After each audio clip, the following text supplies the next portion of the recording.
உச்சநீதிமன்ற அறிவுறுத்தலின்படி நிலுவையில் உள்ள மசோதாக்கள் குறித்து ஆலோசிக்க ஆளுநர் அழைப்பு விடுத்ததை தொடர்ந்து முதலமைச்சர் மு.க.ஸ்டாலின் ஆளுநர் மாளிகைக்கு சென்று ஆலோசனை நடத்தினார். முன்னதாக ராஜ்பவனுக்கு வந்த முதலமைச்சரை ஆளுநர் RN ரவி வாசலுக்கு வந்து வரவேற்று அழைத்துச் சென்றார். இந்த சந்திப்பு சுமார் 45 நிமிடங்கள் வரை நீடித்தது. குடியரசுத் தலைவருக்கு அனுப்பியுள்ள 10 மசோதாக்களை திரும்பப் பெற்று விரைந்து ஒப்புதல் அளித்திட வேண்டும் என ஆளுநரிடம் முதலமைச்சர் வலியுறுத்தியதாக சட்டத்துறை அமைச்சர் ரகுபதி தெரிவித்துள்ளார். முதலமைச்சர் ஆளுநர் சந்திப்புக்கு பின் பேட்டியளித்த அவர் அதிமுக முன்னாள் அமைச்சர்கள் 2 பேர் மீது விசாரணை நடத்த அனுமதி கோரிய கோப்புகளுக்கும் விரைவாக ஒப்புதல் தர வலியுறுத்தியதாக கூறினார். முதலமைச்சர் மு.க.ஸ்டாலின் உடனான சந்திப்பு சுமூகமாக இருந்ததாக ஆளுநர் மாளிகை அறிக்கை வெளியிட்டுள்ளது. அதில் ஆளுநர் RN ரவியும் முதலமைச்சர் ஸ்டாலினும் மாநிலம் தொடர்பான பல்வேறு பிரச்சினைகள் குறித்து கலந்துரையாடியதாகவும் அரசியலமைப்பு சட்டத்தின் எல்லைக்குள் மாநில அரசுக்கு தொடர்ந்து ஆதரவளிப்பதாக ஆளுநர் உறுதியளிப்பதாக தெரிவித்ததாகவும் கூறப்பட்டுள்ளது.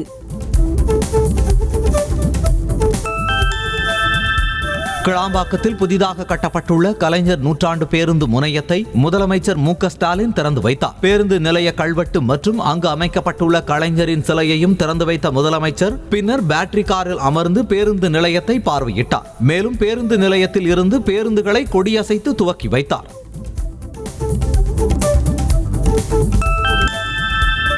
புதிதாக திறந்து வைக்கப்பட்ட கிளாம்பாக்கம் பேருந்து முனையத்திலிருந்து பேருந்து சேவை தொடங்குவது குறித்து போக்குவரத்து துறை அமைச்சர் S.S. சிவசங்கர் விளக்கம் அளித்துள்ளார். அரசு விரைவு போக்குவரத்து கழகத்தை பொறுத்தவரை முழுமையாக ஞாயிற்றுக்கிழமையிலிருந்து கிளாம்பாக்கம் கலைஞர் நூற்றாண்டு பேருந்து முனையத்திலிருந்து இயங்கும் என கூறினார்.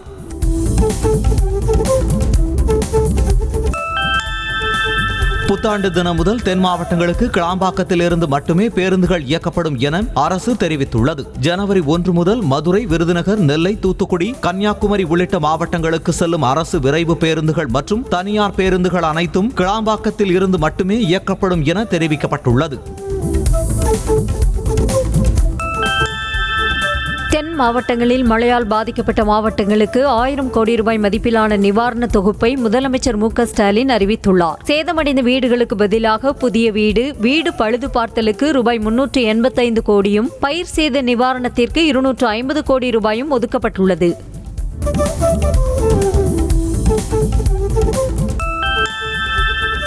மழை வெள்ளத்தால் பாதிக்கப்பட்ட நெல்லை மற்றும் தூத்துக்குடி மாவட்டங்களில் அபராதம் இல்லாமல் மின்கட்டணத்தை செலுத்துவதற்கு வழங்கப்பட்ட கால அவகாசத்தை பிப்ரவரி 1ஆம் தேதி வரை நீட்டிக்கப்பட்டுள்ளதாக அமைச்சர் தங்கம் தென்னரசு அறிவித்துள்ளார். இந்த கால நீட்டிப்பு வீடு, வணிக பயன்பாடு, தொழிற்சாலைகள், சிறு குறு மற்றும் நடுத்தர தொழில் என அனைத்து மின் நுகர்வோர்களுக்கும் பொருந்தும் என தெரிவிக்கப்பட்டுள்ளது.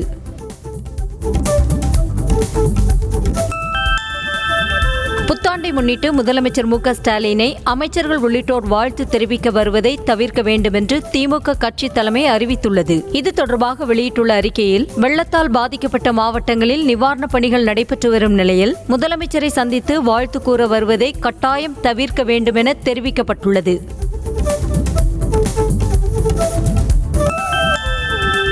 வரும் மக்களவைத் தேர்தலில் அதிமுக தலைமையில் வலுவான கூட்டணி அமைக்கப்படும் என எடப்பாடி பழனிசாமி தெரிவித்துள்ளார். மறைந்த முன்னாள் MLA பிரின்ஸ் தங்கவேல் படத்திற்கு அதிமுக பொதுச் செயலாளர் EPS மாலை அணிவித்து மரியாதை செலுத்தினார். பின்னர் பேசிய அவர், மழையின் போது முன்னெச்சரிக்கை நடவடிக்கை எடுக்கப்படவில்லை என்றார்.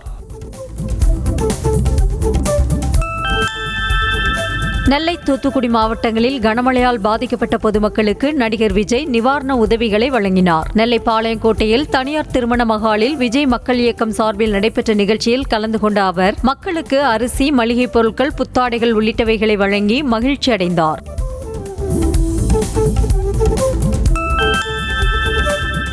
பெருமழை வெள்ளத்தால் வீடுகளை முழுவதுமாக இழந்தவர்களுக்கு நடிகர் விஜய் தலா 50,000 ரூபாய் நிதி உதவி வழங்கினார். இதேபோல பழுதடைந்த வீடுகளின் உரிமையாளர்களுக்கு தலா 25,000 ரூபாய் வழங்கப்பட்டது. பாதிக்கப்பட்டவர்கள் அமர்ந்திருந்த இருக்கைக்கே சென்று விஜய் நிதியுதவி வழங்கி அவர்களை மகிழ்ச்சிப்படுத்தினார். நடிகர் விஜயிடம் நிவாரண உதவிகளை பெற வந்த இளம் வயதினர் அவருடன் செல்ஃபி எடுத்துக் கொண்டனர். ஒரு ரசிகை செல்ஃபி எடுத்த உற்சாக மிகுதியில் துள்ளி குதித்தார். பலர் செல்ஃபி எடுக்க முடியாமல் போனதால் அவர்களை மொத்தமாக நிற்க வைத்து அவர்களுடன் விஜய் செல்ஃபி எடுத்துக் கொண்டார்.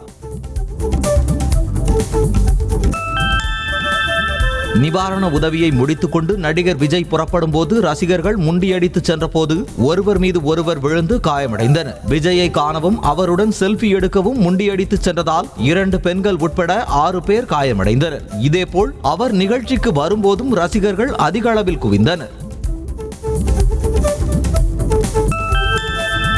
விஜயகாந்த் நினைவிடத்தில் அஞ்சலி செலுத்த தேமுதிக தரப்பில் அனுமதி வழங்கப்படாததால் ஏராளமான ரசிகர்கள் ஏமாற்றத்துடன் காத்திருந்த நிலையில் அவர்களுக்கு அனுமதி வழங்கப்பட்டது. விஜயகாந்தின் இறுதி சடங்கு அரசு மரியாதையுடன் சென்னை கோயம்பேட்டில் உள்ள தேமுதிக தலைமை அலுவலகத்தில் நடந்தது.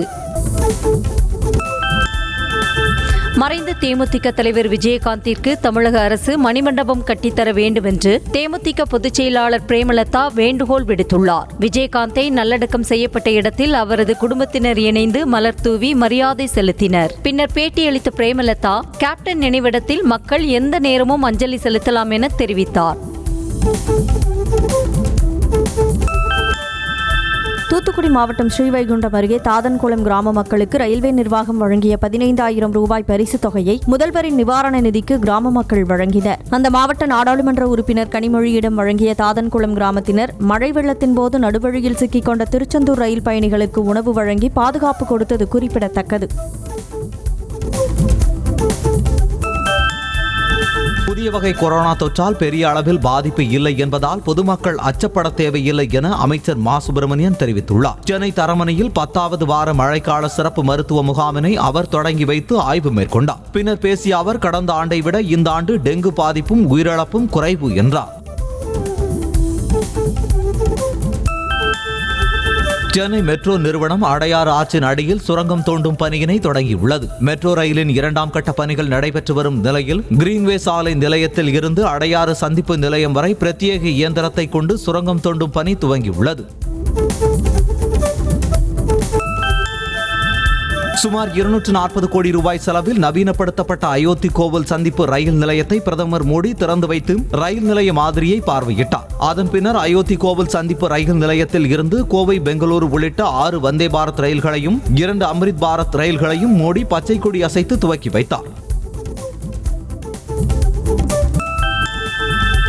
இந்தியா தனது தேவைகளை தானே புதிய வீரியத்துடன் நிறைவேற்ற வேண்டுமென நாம் அனைவரும் புதிய உறுதிமொழியை எடுத்துக்கொள்ள வேண்டுமெனவும், அதற்காக வரும் 22ஆம் தேதி 140 கோடி இந்தியர்களும் தங்களது வீடுகளில் ராமஜோதியை ஏற்ற வேண்டும் என்று பிரதமர் மோடி கூறினார். ராமர் கோவில் திறக்கப்படுவது மக்களின் வாழ்வில் அதிர்ஷ்டத்தை கொண்டு வரும் ஒரு வரலாற்று தருணம் என்றும் அவர் கூறினார்.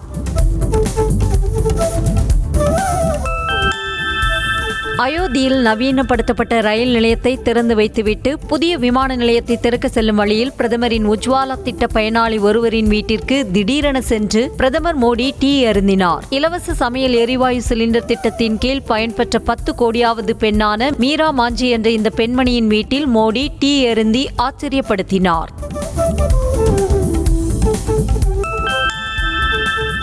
500 ஆண்டுகால காத்திருப்பு நிறைவடைய உள்ளதாக உத்தரப்பிரதேச முதலமைச்சர் யோகி ஆதித்யநாத் தெரிவித்துள்ளார். அயோத்தியில் நலத்திட்டங்களை பிரதமர் மோடி தொடங்கி வைத்த நிகழ்ச்சியில் பேசிய யோகி ஆதித்யநாத், ராமர் கோவிலில் வரும் 22ஆம் தேதி கடவுள் ராமர் சிலை நிறுவப்பட உள்ளதால் 500 வருட காத்திருப்பு நிறைவடைய உள்ளதாக கூறினார்.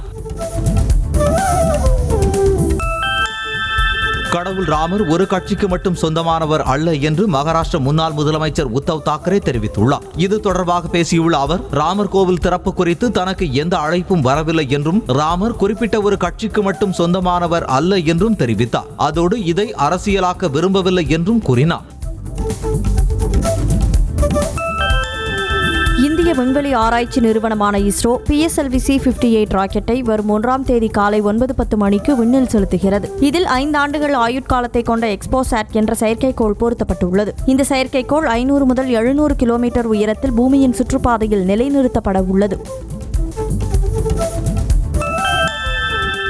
இலங்கையில் வசிக்கும் இந்திய வம்சாவளி தமிழர்களின் பங்களிப்பை அங்கீகரிக்கும் வகையில் பாஜக தேசிய தலைவர் JP நட்டா நினைவு தபால் தலையினை டெல்லியில் வெளியிட்டார். பாஜக தேசிய தலைமையகத்தில் நிகழ்ந்த இந்த நிகழ்வில் JP நட்டா தபால் தலையை வெளியிட அதனை இலங்கை அரசாங்கத்தின் கிழக்கு மாகாண ஆளுநர் செந்தில் தொண்டைமான் மகிழ்ச்சியோடு பெற்றுக்கொண்டார்.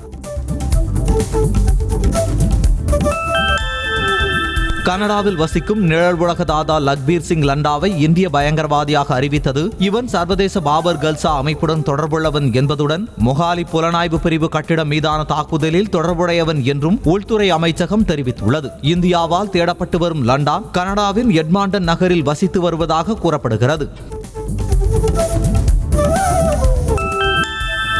பெண் குழந்தைகளுக்கான செல்வ மகள் சேமிப்பு திட்டத்தின் வட்டியை மத்திய அரசு உயர்த்தியுள்ளது. தபால் நிலையங்களில் வழங்கப்படும் பல்வேறு சேமிப்பு திட்டங்களுக்கு ஜனவரி முதல் மார்ச் மாதம் வரையிலான காலாண்டு வட்டி விகிதத்தை மத்திய அரசு அறிவித்துள்ளது. அதன்படி செல்வ மகள் சேமிப்பு திட்டத்திற்கான வட்டி 8% இருந்து 8.2% உயர்த்தப்பட்டுள்ளது.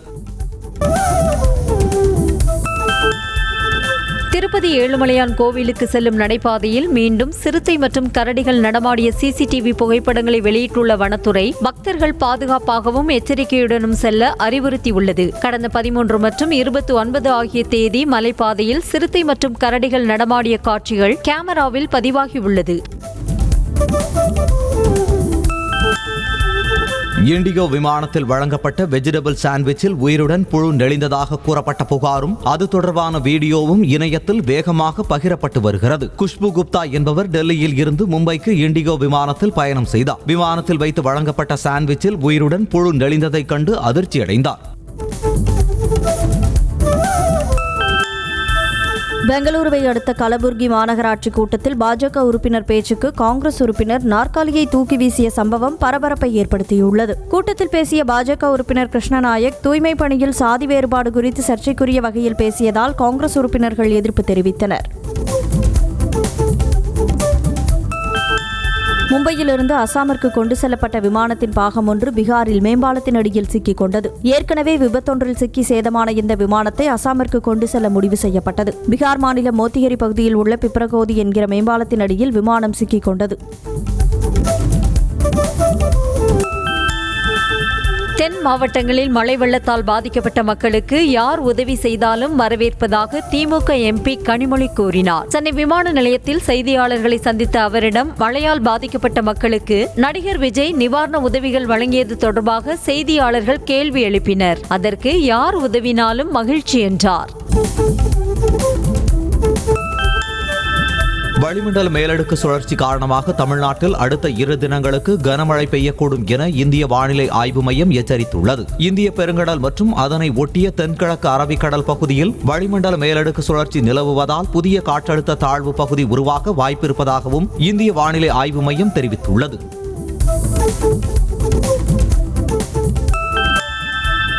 கன்னியாகுமரி மற்றும் திருநெல்வேலி மாவட்ட மலைப்பகுதிகளில் ஓரிரு இடங்களில் கனமழை பெய்ய வாய்ப்பிருப்பதாக சென்னை வானிலை ஆய்வு மையம் தெரிவித்துள்ளது. தமிழகத்தில் ஓரிரு இடங்களிலும் புதுவை மற்றும் காரைக்கால் பகுதிகளிலும் வரும் 5ஆம் தேதி வரை லேசானது முதல் மிதமான மழை பெய்யக்கூடும் எனவும் வானிலை மையம் தெரிவித்துள்ளது. இந்திய வானிலை மையம் கனமழை எச்சரிக்கை விடுத்ததை அடுத்து நெல்லை மாவட்டத்தைச் சேர்ந்த 8000 நாட்டுப்படகு மீனவர்கள் கடலுக்கு மீன்பிடிக்க செல்லவில்லை. அடுத்து வரும் 3 நாட்களுக்கு தென் மாவட்டங்களில் கனமழைக்கு வாய்ப்பிருப்பதாக இந்திய வானிலை மையம் எச்சரிக்கை விடுத்தது. சென்னை எண்ணூரில் அமோனியா வாயு கசிவால் பாதிக்கப்பட்ட மீனவர்கள் கோரமண்டல் தொழிற்சாலைக்கு எதிராக தொடர்ந்து 4வது நாளாக போராட்டத்தில் ஈடுபட்டனர். வாயு கசிவால் தங்களின் வாழ்வாதாரம் மிகவும் மோசமாக பாதிக்கப்பட்டுள்ளதாகவும் தங்களுக்கு தற்போது வரை எவ்விதமான மருத்துவ உதவிகளும் வழங்கப்படவில்லை எனவும் குற்றம் சாட்டினர். சென்னையில் இருந்து அதிகாலையில் கொல்கத்தா புறப்பட இருந்த விமானம் உட்பட 3 இண்டிகோ ஏர்லைன்ஸ் விமானங்கள் போதிய பயணிகள் இல்லாததால் ரத்து செய்யப்பட்டன. முன்பதிவு செய்த பயணிகளுக்கு முன்னதாகவே தகவல் தெரிவிக்கப்பட்டு மாற்று விமானங்களில் பயணிக்க ஏற்பாடுகள் செய்யப்பட்டதாக விமான நிறுவனம் தெரிவித்துள்ளது.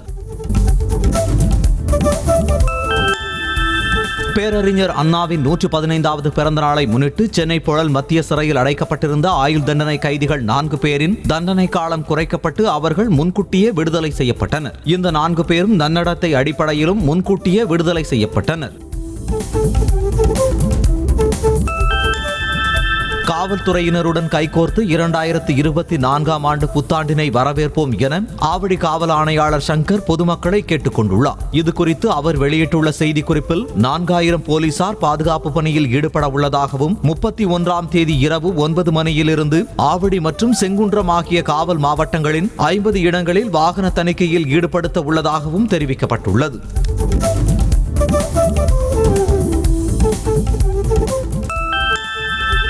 நீலகிரியில் புத்தாண்டு கொண்டாட்டங்களை இரவு 1 மணியோடு முடித்துக் கொள்ள வேண்டுமென தங்கும் விடுதிகளுக்கு மாவட்ட காவல் கண்காணிப்பாளர் எச்சரிக்கை விடுத்துள்ளார். மேலும் அனுமதியின்றி மதுபானங்கள் விற்கக்கூடாது, டிஜே இசை நிகழ்ச்சிகளை நடத்தக்கூடாது உள்ளிட்ட கட்டுப்பாடுகள் விதிக்கப்பட்டுள்ளது.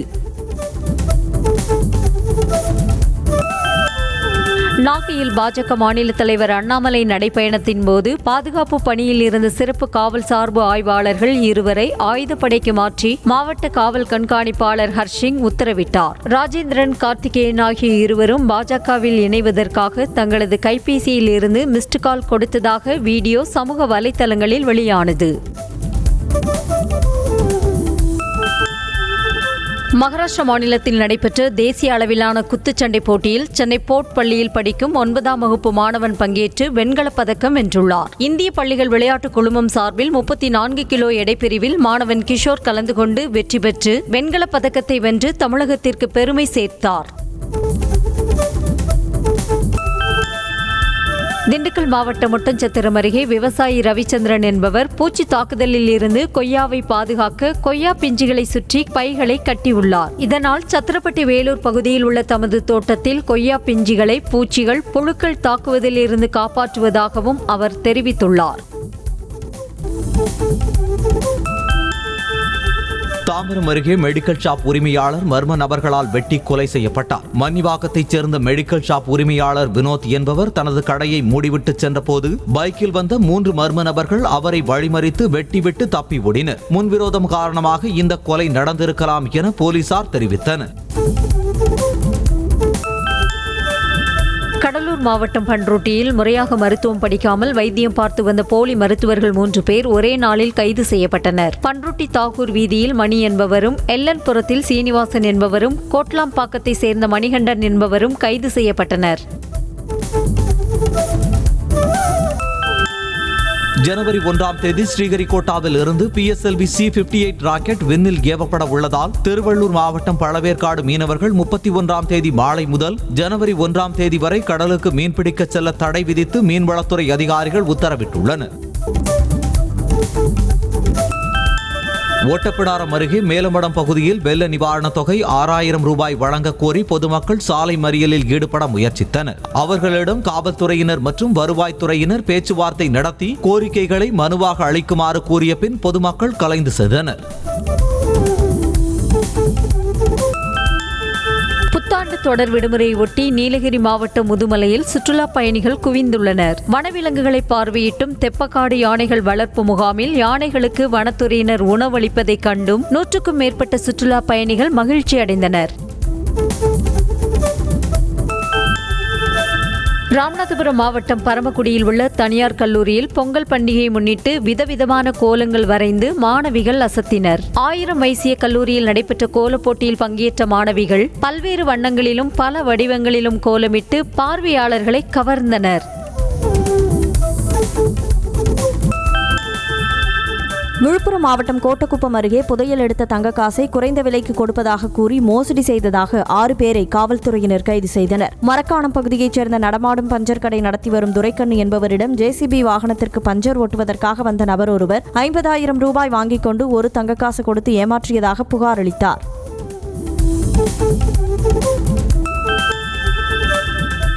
மதுரை எய்ம்ஸ் மருத்துவமனை கட்டுவதற்கான ஒப்பந்த புள்ளிகள் ஜனவரி 2ஆம் தேதிக்குள் இறுதி செய்யப்படும் என மத்திய சுகாதார இணையமைச்சர் SP சிங் தெரிவித்தார். மதுரை தோப்பூரில் எய்ம்ஸ் மருத்துவமனை அமையவுள்ள இடத்தை ஆய்வு செய்த அவர் மருத்துவமனைக்கான வரைபடத்தை திறந்து வைத்தார். பின்னர் செய்தியாளர்களிடம் பேசிய SP சிங் அடுத்த 3 மாதங்களில் கட்டுமான பணிகள் தொடங்கவிருப்பதாக கூறினார்.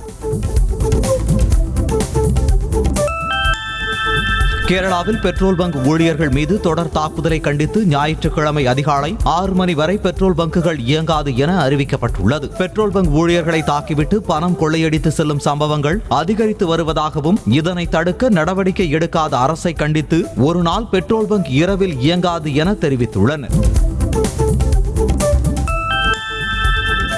ஜெயலலிதாவிற்கு 2 கோடி ரூபாய் கடன் கொடுத்தேன் என கூறும் O பன்னீர்செல்வம் சரியான மனநிலையில் இருக்கிறாரா என்ற சந்தேகம் ஏற்படுவதாக முன்னாள் அமைச்சர் RB உதயகுமார் கூறினார். தூத்துக்குடி மாவட்டம் ஏரலில் மக்களுக்கு அதிமுக சார்பில் உணவு வழங்கப்பட்டு வருவதை பார்வையிட்ட பின்னர் செய்தியாளர்களுக்கு பேட்டியளித்த அவர் இதனை தெரிவித்தார்.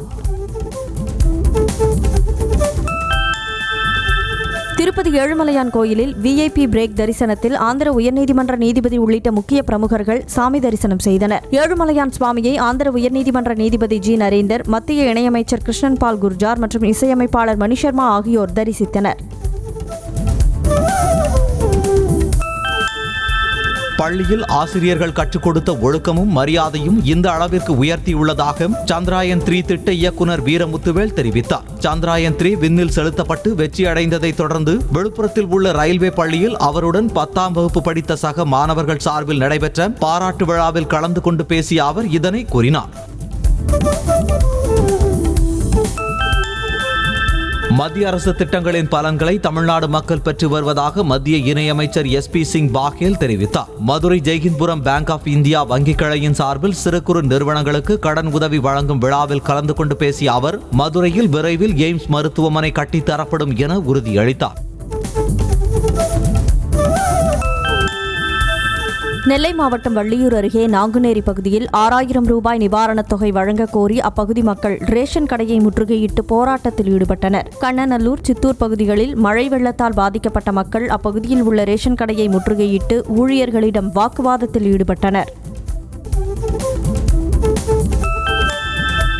தாமிரபரணி ஆற்றுப்பகுதியில் உடைப்பு ஏற்பட்டுள்ள குளம் மற்றும் தடுப்பணைகளை சீரமைக்க அரசு நடவடிக்கை எடுக்க வேண்டுமென விவசாயிகள் கோரிக்கை விடுத்துள்ளனர். நெல்லை மாவட்டம் தாமிரபரணி ஆற்றுப்பகுதியில் ஏற்பட்டுள்ள உடைப்புகளை சீரமைக்காத நிலையில் தற்போது திறந்துவிடப்பட்டுள்ள சுமார் 10,000 கன அடி தண்ணீர் கடலில் கலந்து வீணாகி வருவதாக விவசாயிகள் கவலை தெரிவிக்கின்றனர்.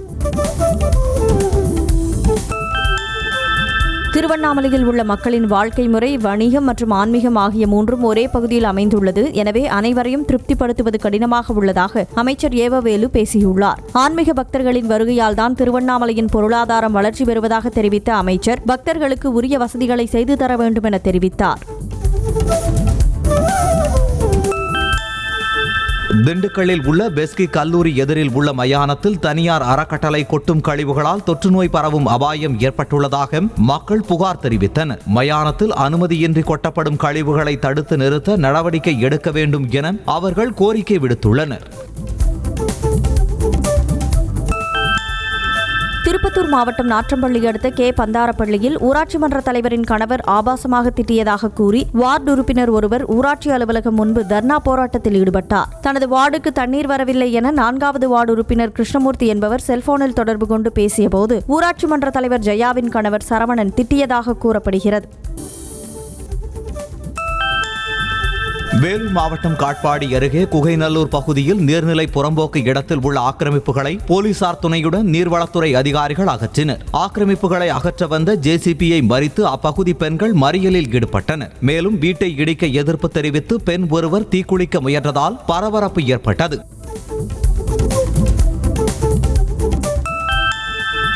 நாகை மாவட்டம் வேதாரண்யத்தை அடுத்த கோடியக்கரை பறவைகள் சரணாலயத்திற்கு பல்லாயிரக்கணக்கான வெளிநாட்டு பறவைகள் வந்து குவிந்துள்ளன. ரஷ்யா, ஈரான், ஈராக், இலங்கை, சைபீரியா உள்ளிட்ட வெளிநாடுகளில் இருந்து 290க்கும் மேற்பட்ட வகை பறவைகள் கூட்டமாக வந்து அமர்ந்து சிறகடித்து பறப்பது ரம்மியமாக காட்சியளிக்கிறது. புத்தாண்டு விடுமுறையொட்டி கன்னியாகுமரி மாவட்டம் திருப்பரப்பு அருவியில் சுற்றுலா பயணிகள் குவிந்தனர். தொடர் மழை காரணமாக திருப்பரப்பு அருவியில் வெள்ளப்பெருக்கு ஏற்பட்டதை அடுத்து கடந்த சில நாட்களாக குளிக்க தடை விதிக்கப்பட்டிருந்த நிலையில் தற்போது அருவியில் தண்ணீர் வரத்து குறைந்ததால் சுற்றுலா பயணிகள் குளிக்க அனுமதி அளிக்கப்பட்டுள்ளது.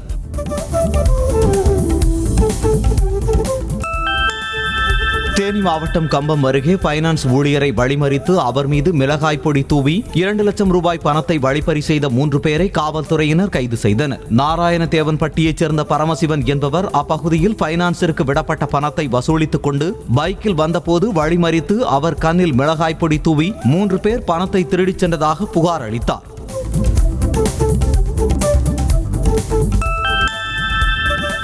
தேனி மாவட்டம் ஆண்டிப்பட்டியில் நன்மை தருவார்கள் திருத்தலத்தில் உள்ள 49 அடி உயர மகா காளியம்மனுக்கு 108 குடம் பாலாபிஷேகம் மற்றும் பூச்சொரிதல் விழா வெகு விமர்சையாக நடைபெற்றது. மாவட்டத்தின் பல்வேறு இடங்களில் இருந்து வந்த ஏராளமானோர் தீச்சட்டி எடுத்து நேர்த்திக்கடன் செலுத்தினர். அப்போது பெண் பக்தர்கள் குளவையிட்டு கும்மியடித்து பாட்டு பாடினர்.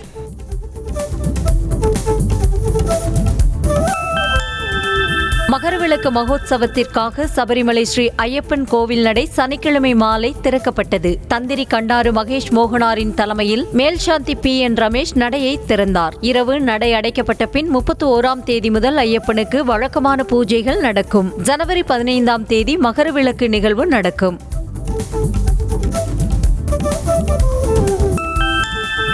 கல்கி 2898 AD படத்தின் புதிய அப்டேட்டை படக்குழு வெளியிட்டுள்ளது. பிரபாஸ் கதாநாயகனாக நடித்துள்ள இப்படத்தை நாக் அஸ்வின் இயக்கியுள்ளார். இந்நிலையில் படக்குழு வெளியிட்டுள்ள வீடியோவில் புதிய வடிவிலான துப்பாக்கியை படக்குழு வடிவமைப்பது குறித்தும் அதன் தயாரிப்பு குறித்தும் இடம்பெற்றுள்ளது. டன்கி திரைப்படம் 323 கோடியே 77 லட்சம் ரூபாயை வசூல் செய்துள்ளதாக தயாரிப்பு நிறுவனம் போஸ்டரை வெளியிட்டு அறிவித்துள்ளது. இந்த அறிவிப்பால் ரசிகர்கள் மகிழ்ச்சி அடைந்துள்ளனர். ராஜ்குமார் ஹிரானியின் இயக்கத்தில் ஷாருக் கான் நடிப்பில் உருவான டன்கி திரைப்படம் கடந்த 21ஆம் தேதி வெளியாகி நல்ல வரவேற்பை பெற்றுள்ளது.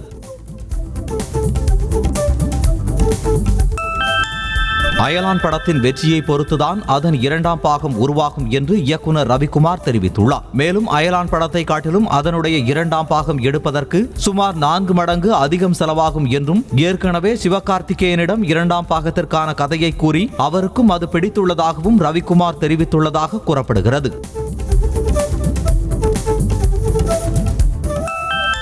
ஹாய் நானா படத்தின் OTT ரிலீஸ் தேதி அறிவிக்கப்பட்டுள்ளது. இயக்குனர் சௌரவ் இயக்கத்தில் நானி நடிப்பில் அப்பா மகள் உறவை மையமாக வைத்து உருவான ஹாய் நானா திரைப்படம் கடந்த 7ஆம் தேதி திரையரங்குகளில் வெளியானது. இந்நிலையில் இத்திரைப்படம் ஜனவரி 4ஆம் தேதி நெட்ஃபிளிக்ஸ் OTT தளத்தில் வெளியாகும் என்று தெரிவிக்கப்பட்டுள்ளது.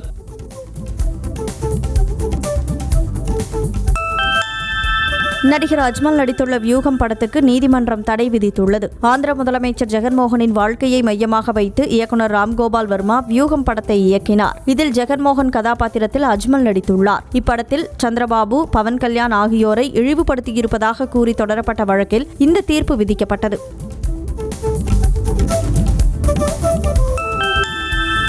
இந்தோனேஷியாவில் சக்தி வாய்ந்த நிலநடுக்கம் ஏற்பட்டது. இது ரிக்டர் அளவில் 5.9 புள்ளிகளாக பதிவானதாக அமெரிக்க புவியியல் ஆய்வு மையம் தெரிவித்துள்ளது. ஆச்சே மாகாணத்தில் உள்ள கடலோர நகரமான சினாபங்கிற்கு கிழக்கே 362 கிலோமீட்டர் தொலைவில் நிலநடுக்கம் உண்டானது.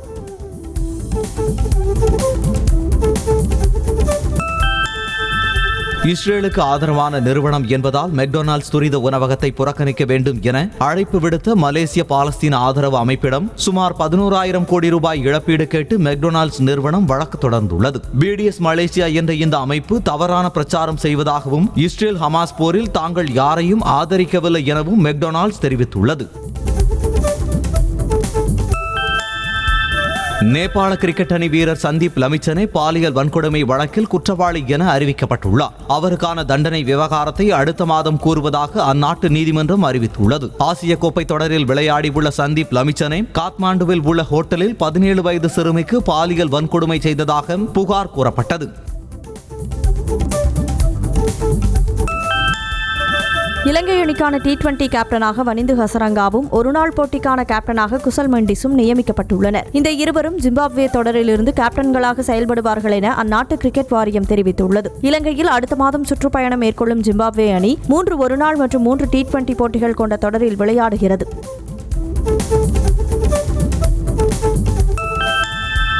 இந்தியாவுக்கு எதிரான கடைசி டெஸ்ட் போட்டியில் இருந்து தென்னாப்பிரிக்க அணியின் வேகப்பந்து வீச்சாளர் ஜெரால்ட் கோட்ஸி விலகியுள்ளார். தென்னாப்பிரிக்காவில் சுற்றுப்பயணம் செய்துள்ள இந்திய அணி 2 போட்டிகள் கொண்ட டெஸ்ட் தொடரில் விளையாடுகிறது. இதில் முதல் போட்டியில் தென்னாப்பிரிக்க அணி வெற்றி பெற்றுள்ளது. சாம்சங் நிறுவனம் தனது கேலக்ஸி A54 5G ஸ்மார்ட் போனின் விலையை குறைத்துள்ளது. மிட்ரேஞ்ச் பிரிவில் இருக்கும் கேலக்ஸி A54 5G மாடல் 2 வேரியன்ட்டுகளில் கிடைக்கிறது. விலை குறைப்பு 2 வேரியன்ட்டுகளுக்கும் பொருந்தும் என கூறப்பட்டுள்ளது. விலை குறைப்பு மட்டுமன்றி ஆக்சிஸ் வங்கி கிரெடிட் கார்டு பயன்படுத்தும் போது 2000 ரூபாய் வரை கேஷ்பேக் வழங்கப்படுகிறது.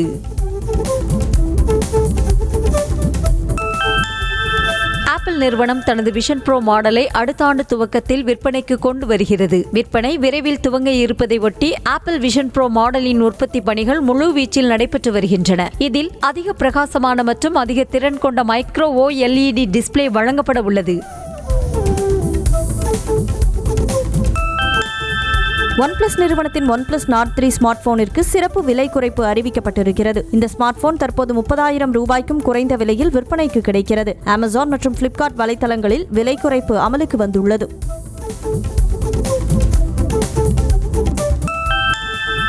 டாடா மோட்டார்ஸ் நிறுவனம் தனது ஹாரியர் EV எலக்ட்ரிக் காரின் புரொடக்ஷன் வெர்ஷனை டெல்லியில் நடைபெற்ற ஆட்டோ எக்ஸ்போ நிகழ்வில் காட்சிக்கு வைத்தது. உற்பத்திக்கு தயாரான நிலையில் உள்ள டாடா ஹாரியர் EV எலக்ட்ரிக் காரின் மாடல் உண்மையில் எப்படி காட்சியளிக்கும் என்பதை வாடிக்கையாளர்களுக்கு தெரியப்படுத்தும் வகையில் டாடா மோட்டார்ஸ் நிறுவனம் காட்சிப்படுத்தி இருந்தது.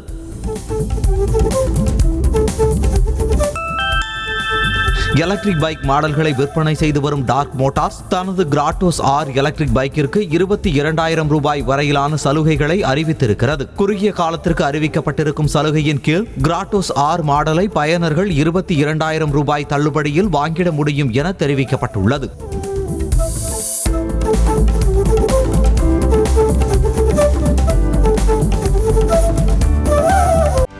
செய்திகளை உடனுக்குடனும் துல்லியமாகவும் தெரிந்து கொள்ள சப்ஸ்கிரைப் பண்ணுங்க.